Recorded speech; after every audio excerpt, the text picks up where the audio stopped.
Hi bro. చూసుకున్నట్టయితే మనము IPL final అయితే వచ్చింది, జీటీ వర్సెస్ ఆర్సీబీ. మరి ఏ మ్యాచ్ నెగ్గుతుందని మీరు అనుకుంటున్నారు? విధంగా రెండు ఆర్సీబీ కానీ జీటీ చాలా పోటా హోరాహోరీగా. సో ప్రతి రెండు గ్రూపుల్లో కానీ చాలా మంచి ఆటగాళ్ళు ఉన్నారు. చాలా అంటే ప్రత్యర్థి డి అంటే డి డి కొట్టేటువంటి బ్యాట్స్మెన్ ఇందులో విరాట్ కోహ్లీ. సో ఆర్సీబీలో సో శుభం గిల్ ఇందులో జీటీలో ప్రతి అంటే రెండు గ్రూపులో చాలా బలమైనటువంటి ప్రత్యర్థులు ఉన్నారు. సో బ్యాట్స్మెన్ అని బలంగా సో శుభం గిల్ గారు.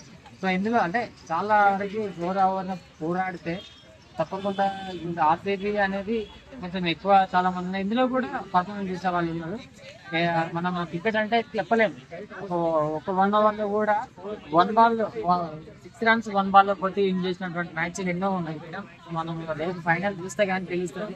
అయ్యో మనకు విరాట్ కోహ్లీ లాంటి ఒక మంచి ప్లేయర్ కాబట్టి చాలా వరకు మన వరల్డ్ కప్ లాగా అన్ని కొన్ని T20 కూడా విన్ చేశారు కాబట్టి చాలా ఇంటర్నేషనల్ క్రికెటర్ కాబట్టి మేబీ అంటే చెప్పలేము. నేనైతే ఆర్సీబీ అనుకుంటున్నాను. జీటీలో కూడా చాలా మంచి మంచి ప్లేయర్స్ ఉన్నారు. చూడాలి అయితే విరాట్ కోహ్లీ చేస్తా అనిపిస్తుంది. తప్పకుండా మనకి తప్పకుండా ఆర్సీబీ వెళ్తాం. అంటే ఆర్సీబీ ప్రతిసారి ఫైనల్స్ వచ్చి ఓడిపోతుంది. లాస్ట్ ఇయర్ ఏంటంటే అనుకోకుండా విన్ అయ్యిందని కొందరు అంటున్నారు. మరి మీరేమంటారు? లేదు అంటే అనుకోకుండా అనేది క్రికెట్ అనేది ఎక్కువ ఉంటుంది. ఏంటంటే ప్లేయర్ ఖచ్చితంగా ఆడితేనే ఎవరో ఒక ప్లేయర్ అనేది ఖచ్చితంగా ఆడితేనే మనకు ఆట ముందుకు వస్తుంది, గెలుస్తారు.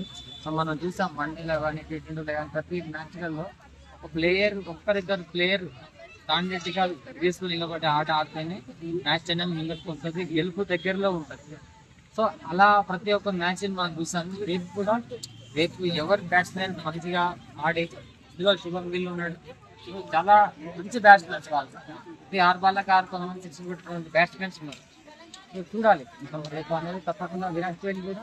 సో గెలుపు అనేది లాస్ట్ మినిట్ కూడా తీసుకున్నటువంటి కెపాసిటీ ఉన్నటువంటి ఒక నేషనల్ ఇంటర్నేషనల్ ప్లేయర్ కాబట్టి మంచి కెప్టెన్ మన ఇండియా. సో మరి తప్పకుండా విరాట్ కోహ్లీ కూడా వెళ్ళే అవకాశం ఉంది. అంటే మనం చూసుకున్నట్టయితే జీటీ గుజరాత్ టైటన్స్ కూడా ఫైనల్స్కి వచ్చారు కదా, వారికి మీరేం చెప్తారు? వాళ్ళు మంచి ప్లేయర్స్, వాళ్ళు అద్భుతంగా ఆడుతున్నారు. వాళ్ళు కూడా ఐ హోప్ అందరికీ ఎవరు పోటా పోరాడాలి. సో గెలుపు అనేది సహజం కాబట్టి తప్పకుండా ఎవరు గెలిచినట్టు ఆశిస్తారు. మేబీ గెలుపు కోసం పోరాడతారు. నేనైతే విరాట్ కోహ్లీ అయితే అనుకుంటున్నాను. ఆయన ఫ్యాన్ అనుకుంటా మంచి ఎవరు చేసిన సంతోషం.